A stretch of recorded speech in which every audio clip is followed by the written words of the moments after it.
So, once you commit to a position, how often do you reevaluate the holding?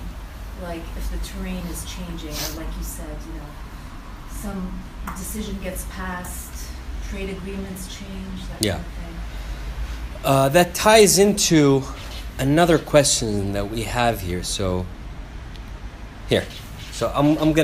I think it's a great question. And we got a similar question via email. And I think they're related. And this email says, many industries, including ones you're invested in, are facing accelerated disruption. How do you position the portfolio for that? So in terms of how often we do it, in a sense, in an informal way, we're essentially doing it on a real-time basis. As new information comes in, we're always thinking about these things. But we have a very formal quarterly review where Aubrey and I sit together, go through every company that's reported. We look at each company throughout the reporting period separately, form our own opinions, and then get together at the end of the reporting period, compare notes, update our models, update our assumptions, and go and decide whether we should change them. Sometimes we don't have to. Actually, most times we don't have to. But we go through them one by one. Can you think of an example when you did, if you don't mind? Sorry, I'm putting you on the spot. Where we change our opinion mid-quarter or end of quarter? Just, news happened, something profound that shook your opinion in the company for whatever reason. It is very rare that we're going to sell something on a news headline. Yeah. 99.999% of news headlines do not matter. There are very few cases where it is relevant. So, for example, Scripps Networks, which we own, got acquired, or got an acquisition offer from Discovery Communications recently, and that caused us to sell the stock on the day. That's an extreme case. Most of our trading happens after the quarterly review. Much more important and profound questions happen then, but also more importantly, we're not making decisions in isolation. So we're not looking at this company, but also we're looking at this company, other companies that we own, and companies outside. And it's in the interaction between these where decision making has to happen.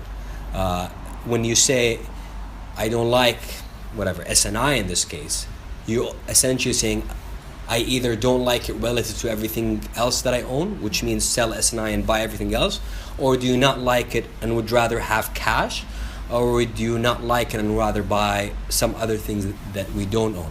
It's in the interaction at the portfolio level that I think the question matters more.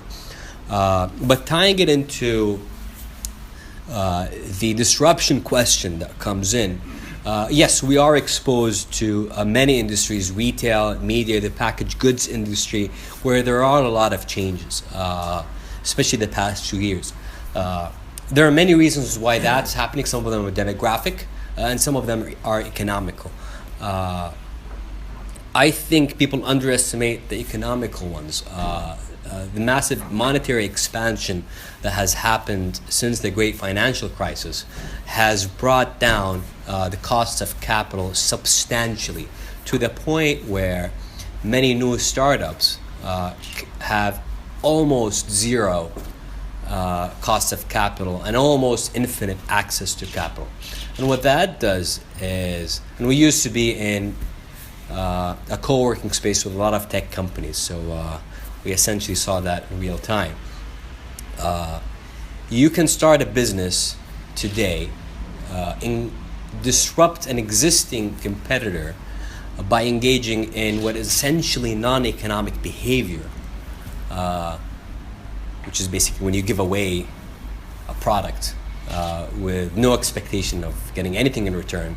I consider that non-economic behavior. And an existing incumbent could go out of business because they are actually in a business of making money. And that creates an environment where disruption goes up a lot. The consumer benefits in the short term.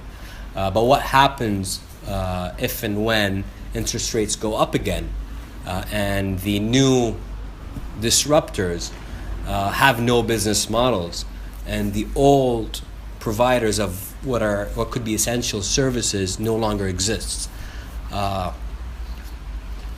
In theory, someone else could come again and go back to the old business model. But I think that's an interesting question to think about. The impact for us as investors is, if there was ever a time to buy and forget, this is not it. We have to constantly be thinking about how activities not only inside the industries we invested, but also outside the industries interact with the businesses that we own and the competitors and other industries. And it also blurs the line between different industries in many cases. What that ultimately does for us in terms of decision making is that it means we have to simulate the future in more ways, think of many more scenarios than otherwise, and think how our businesses are going to look like, how are they going to interact in that future scenario, and are we happy with those multiple worlds or multiple scenarios? And that then feeds back into how we approach the question of both valuation and portfolio construction. In valuation, we may demand a fatter margin of safety, a cheaper price to make an investment. And in terms of portfolio construction, it may mean that we hold a smaller position than otherwise, but also think about the interaction between all the different positions that we have and how their risks interact and correlate.